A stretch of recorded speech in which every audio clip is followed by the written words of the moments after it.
إفريقيا لاحقا في 2025، وهدفهم ليس فقط من أجل. نعم، إذن سنتوجه مباشرة إلى القاهرة. ينضم إلينا زميل سفيان الراشدي الذي يقوم طبعا بتغطية هذا الحدث الهام والبارز بالنسبة لترشيح المغرب لاحتضان كأس إفريقيا للأمم المقبلة نسخة 2025. صباح الخير سفيان، مرحبا بك من جديد. إذن الأجواء، طلعنا على الأجواء التي تسبق الإعلان الرسمي والخبر الرسمي.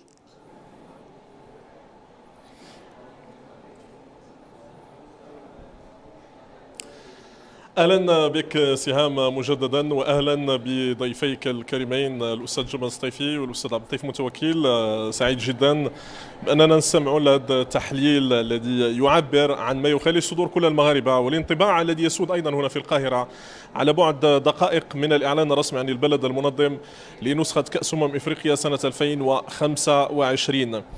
تم تقديم العروض قبل ما يقارب الساعة والنصف من الآن. كل بلد من البلدان التي تقدمت بترشيحها الرسمي لتنظيم نسختي كأس إفريقيا 2025 و2027 قدموا عروضا لما يتوفرون عليه من إمكانيات لتنظيم نسخ استثنائية لنهائيات كأس إفريقيا.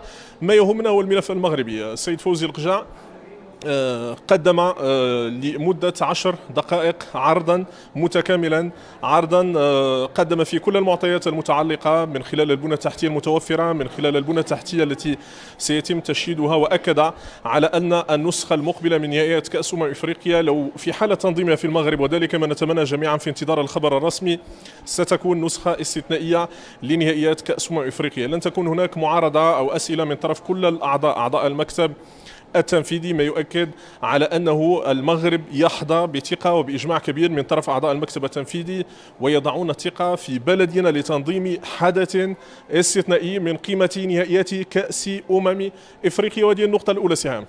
نعم سفيان، نعلم أن كيف ما قلت هناك إجماع على الملف المغربي. طبعا نعلم جيدا بأن المغرب ضمن طبعا الكم الأكبر من الأصوات للمصوتين في هذا الاجتماع ديال المكتب التنفيذي. هل عندك جديد بخصوص التصويت بالنسبة لنسخة 2025؟ هل انتهى؟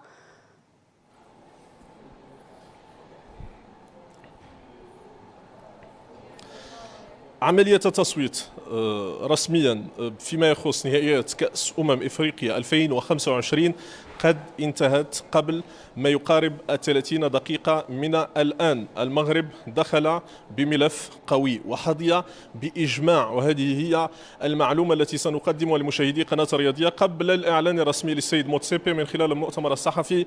ما توصلنا إليه على أن المغرب وأعضاء المكتب التنفيذي قد صوتوا بالإجماع 22 صوتا مقابل 0 صوت معارض، مقابل أيضا غياب عضوين لم يحضرا إلى مصر. المغرب يحقق الإجماع ويحظى بثقة عمياء من طرف أعضاء المكتب التنفيذي لتنظيم نهائيات كأس إفريقيا سنة 2025، ما يؤكد على أن ثقة المنتظم الكروي الإفريقي في بلدنا لم يأتي من محض الصدفة، بل جاء من خلال الثقة التي يحظى بها المغرب من خلال الجهاز المشرف على كرة القدم المغربية، من خلال الدعم المولوي، من خلال الاستثمارات الكبيرة في مختلف المجالات. هذا أمر طبيعي أن نحقق الإجماع اليوم. ما توصلنا إليه في انتظار الخبر الرسمي، لم يعارض أي عضو من أعضاء المكتب التنفيذي تنظيم المغرب نسخة سنة 2025 من نهائيات كأس إفريقيا. نعم طبعا هذا ما كان منتظر زميلي سفيان. طبعا اكيد نقول مبروك مسبقا الملف المغربي والتنظيم المغربي، ان شاء الله تكون نسخه من انجح نسخ كاس افريقيا للامم. الاصداء هناك على هامش هذه الاجتماعات ديال الكاف.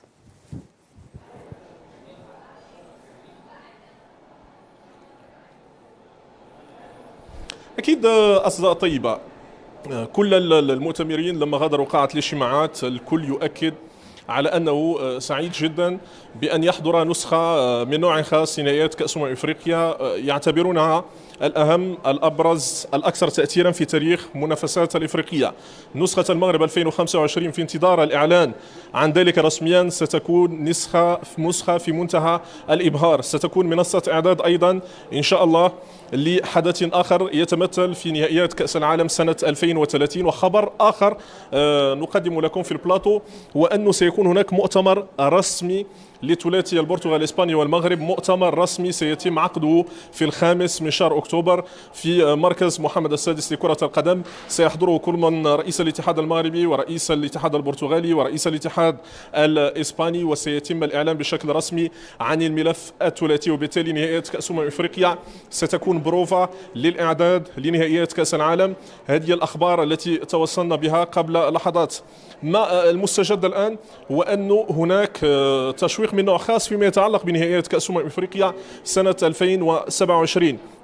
كما نعلم كان هناك ملف ثلاثي يضم كينيا، أوغندا وتنزانيا، بالإضافة للملف السنغالي والملف البوتسواني، لكن توجهت كل من نيجيريا والبنين من نهائيات كأس إفريقيا لكي تبحث عن ذاتها بالنظر لقوة الملف المغربي لتنظيم نسخة كأس إفريقيا سنة 2027، فيما انضمت زامبيا إلى بوتسوانا في ملف مشترك لتنظيم أيضا نهائيات كأس إفريقيا 2027. لا زال التداول بخصوص هذه النقطة، والاجتماعات لا زالت متواصلة في انتظار أن يتم الحسم أيضا في هوية البلد الذي سيحتضن نهائيات كأس إفريقيا سنة 2027. نعم، معرفش سفيان، هل هناك نقاط أخرى في اجتماع الكاف من غير التصويت والإعلان الرسمي عن البلدين المنظمين؟